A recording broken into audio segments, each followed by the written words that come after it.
Welcome to my channel. Subscribe, listen, and enjoy my stories every day. The morning sun spills through the kitchen window, casting a warm glow across the breakfast nook where I sit. It's one of those perfect starts to the day, with the aroma of freshly brewed coffee wrapping around me like a comforting embrace. My wife, Elisa, has this ritual of making coffee every morning before she leaves for her early yoga class, and it's one of the many small gestures that I've come to cherish in our 7 years of marriage.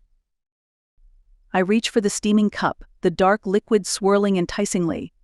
But as I settle back into my chair, ready to enjoy the solitude of the morning, my eyes catch something unusual.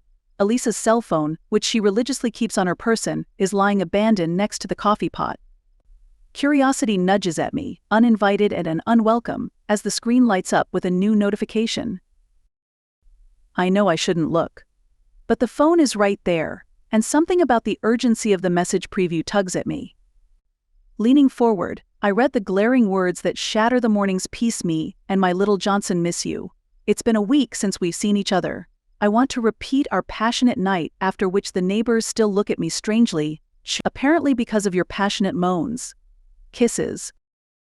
The cup I'm holding trembles in my grasp, a droplet of coffee escaping to stain the white tablecloth. My heart thuds painfully against my ribs. Elisa? Involved with someone else? It feels like a bad dream, one I'm desperate to wake up from. With a shaking hand, I set the cup down, my mind racing. Thoughts whirl chaotically, each one more outrageous and painful than the last. The phone sits innocuously before me, a silent herald of betrayal. My breath hitches as I fight the impulse to hurl it against the wall. Instead, I devise a plan, a way to confront her, to see the truth in her eyes when she realizes I know. My mind works furiously, sketching out each step with meticulous care. I need to see how deep this deceit runs. I decide to pretend ignorance, to act as if nothing has changed. It's the only way to gather the evidence I need. Morning. Love. Elisa's cheerful voice cuts through my tumultuous thoughts as she enters the kitchen, fresh and radiant from her class. She leans in for a kiss, which I return mechanically, my mind screaming in protest. Morning, I managed to reply, keeping my voice steady. Your phone beeped a few times. Seems like you've got a message. Oh, thanks. She reaches for her phone, a flicker of something crossing her face. Surprise. Guilt? It's gone before I can decipher it. She taps at her phone, her expression unreadable now. Anything important? I ask, watching her closely. Just a message from the girls about brunch. She lies smoothly, tucking the phone into her pocket. My stomach churns at the ease of her deceit. That sounds fun, I say, keeping my tone light, belying the storm of emotions inside me. What time will you be going? Not till noon. Plenty of time for breakfast with you, she smiles, pulling out ingredients from the fridge.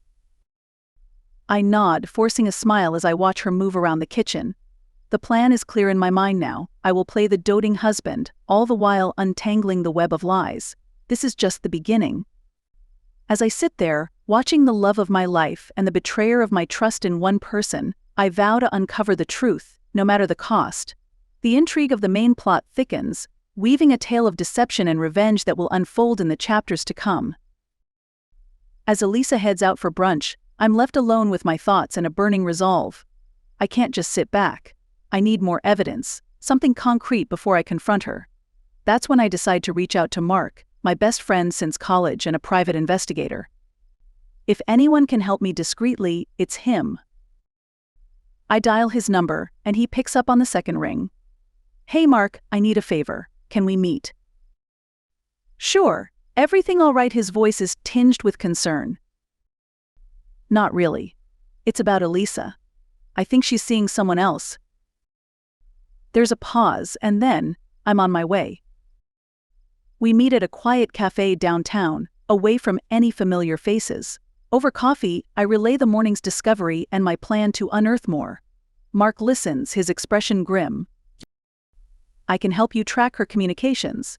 If she's cheating, we'll find proof, he says, his professionalism masking his shock. Thanks, man. I just need to know the truth.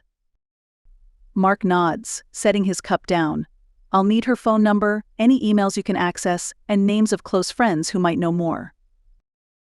I scribble down the details and pass them over. We part with a handshake, heavier than usual. Back home, I decide to act normal, keeping up appearances until Mark finds something. The day drags on, each hour stretched thin by my anxiety. Finally, Elisa returns, her face flushed with laughter, carrying the scent of mimosas and sunshine. "How was brunch?" I ask as she kicks off her shoes.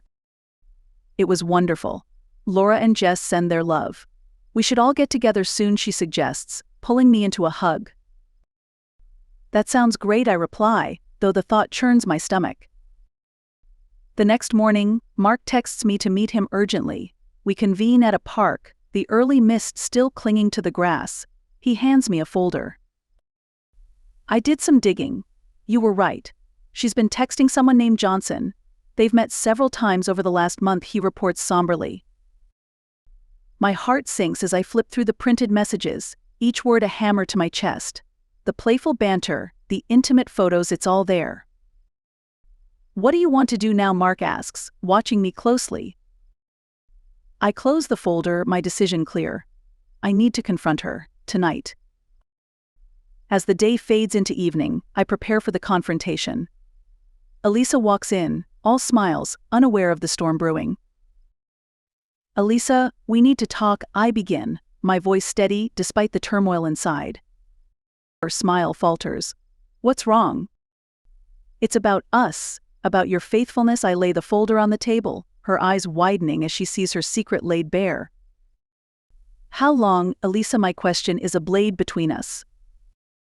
She opens her mouth, then closes it, tears brimming in her eyes. The room feels colder, the distance between us a gaping chasm. It's not what it looks like," she stammers, but the cliché falls flat, unable to bridge the divide. "We'll see about that," I reply, my voice cold. The next chapters will unravel the depth of her deception and the fallout of this shattered trust. Tonight is just the beginning. The room feels charged, every silent moment stretching into eternity. Elisa looks at me, her eyes welling with tears that threaten to spill.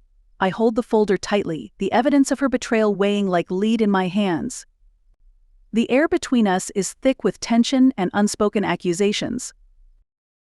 "Why?" Elisa, my voice is low, barely more than a whisper, yet it cuts through the silence sharply. "I was lonely," she starts, her voice breaking. "You were always working, and I felt like I was just here. Johnson was a mistake, it meant nothing." "Nothing," I scoff, my heart clenching in pain. "It means everything. How can I trust anything you say now?" "I'm so sorry," she cries out, stepping towards me. I instinctively step back, putting physical distance to match the emotional chasm that has opened between us. "No, Elisa, sorry doesn't just fix it. We need to talk about what this means for us. For our marriage," I say firmly, my mind racing with legal and emotional ramifications. At that moment, the doorbell rings, slicing through our standoff. I glance at Elisa, her face a mask of confusion and fear. "Are you expecting someone?" "No," she whispers, shaking her head. I move to the door, my mind still reeling from the confrontation. I open it to find Mark standing there, his expression grave. "Can I come in?" "It's urgent," Mark says, stepping inside before I can respond.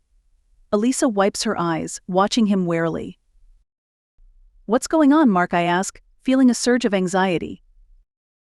"There's more to Johnson than you know. It's not just an affair," Mark states. He looks between us, deciding how to continue. "Johnson is linked to some dangerous people. My investigation stirred up a hornet's nest. They're not happy." "What? Who are these people?" Elisa gasps, her fear palpable. "Loan sharks, among others. Johnson was using you to get closer to, well, to get to me through you," I explain, piecing together Mark's implications. Elisa stares at us, stunned. "I didn't know. He told me he was a consultant." "Either way, we're all in danger now," Mark interjects. "We need to figure out how to handle this. Going to the police might escalate things." I rub my temples, feeling a headache forming. "What do you suggest?" "We lay low for now. I'll keep digging, see how deep this goes, and find us a way out," Mark suggests. He looks at Elisa, his look softening slightly. "I suggest you two figure out your personal issues in the meantime." After Mark leaves, the air shifts again. The earlier emotional betrayal now competes with a shared fear for our safety. Elisa, we're in this mess together now. Regardless of our personal feelings, I say, trying to reconcile the anger with the need to protect us. I know, and I'll do whatever it takes to fix this. To fix us, she responds earnestly, her determination clear. As we sit down to plan our next steps, the complexity of our situation settles in. Not only must we navigate the treacherous waters of our relationship, but we also need to strategically handle the external threats looming over us. The night grows deeper, and the stakes higher, as we brace ourselves for what's to come. The unfolding events promise to test our resilience and determine the fate of our marriage. The following weeks are a blur of whispered conversations, clandestine meetings with Mark, and tense silences at home. Elisa and I move through our shared space like ghosts, each lost in our own turmoil but bound together by a common fear. As Mark delves deeper into Johnson's connections, the danger becomes more palpable, casting a shadow over every moment. One chilly evening, Mark arrives at our house unannounced, his face graver than usual. "I've got news," he announces as he steps inside, shaking off the cold. Elisa and I gather in the living room, the air thick with anticipation. I track down Johnson's associates. It's not just loan sharks, it's bigger. There's a major fraud ring involved, laundering money through various shell companies, Mark reveals, spreading out photos and documents on the coffee table. "And Johnson?" I ask, my voice steady despite the churn of my stomach. "He's a key player."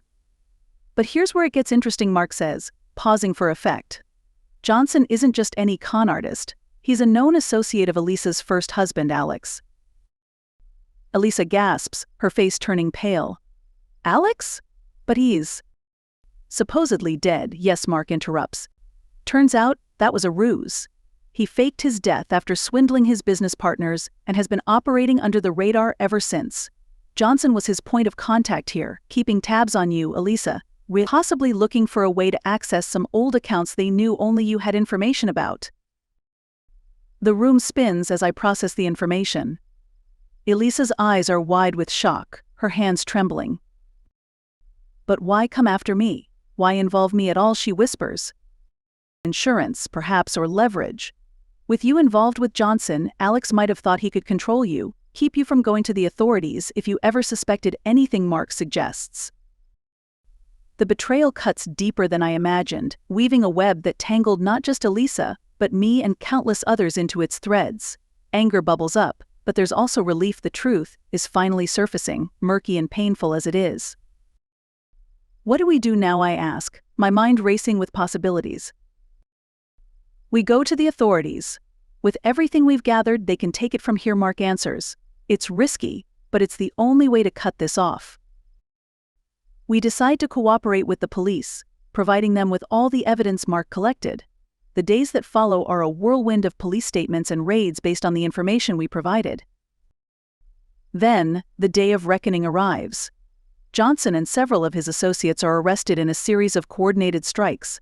News breaks that Alex was apprehended at an airport trying to flee the country.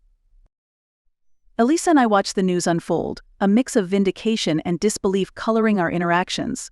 The ordeal has drained us, yet there's an unspoken bond that has formed from the ashes of our strained relationship. In the quiet aftermath, as we sit in our living room, Elisa reaches out to take my hand. "I never meant for any of this to happen. Can we start over? Truly?" I look at her, really look, seeing not just the woman who betrayed me, but the one who stood by my side when the shadows loomed largest. "Let's take it one day at a time," I say, squeezing her hand. As we rebuild from the chaos, there's a cautious hope that maybe, just maybe, we can salvage a future from the wreckage. The final twist, however, comes weeks later, when Mark visits with a wry smile and an envelope. "You might want to see this," he says, handing it over. Inside, there's a letter from Alex written before his capture. It's a confession, an apology to Elisa for the pain he caused, and an odd thank you to me for protecting her when he no longer could. The letter ends with the forfeiture of his remaining hidden assets to us, a restitution of sorts. Elisa and I exchange a look, the irony not lost on us. From the depths of deception and betrayal, we not only found the truth but a strange, unexpected new beginning. As we face this new chapter, there's a sense of closure, and a realization that sometimes the most twisted paths can lead to the most surprising destinations.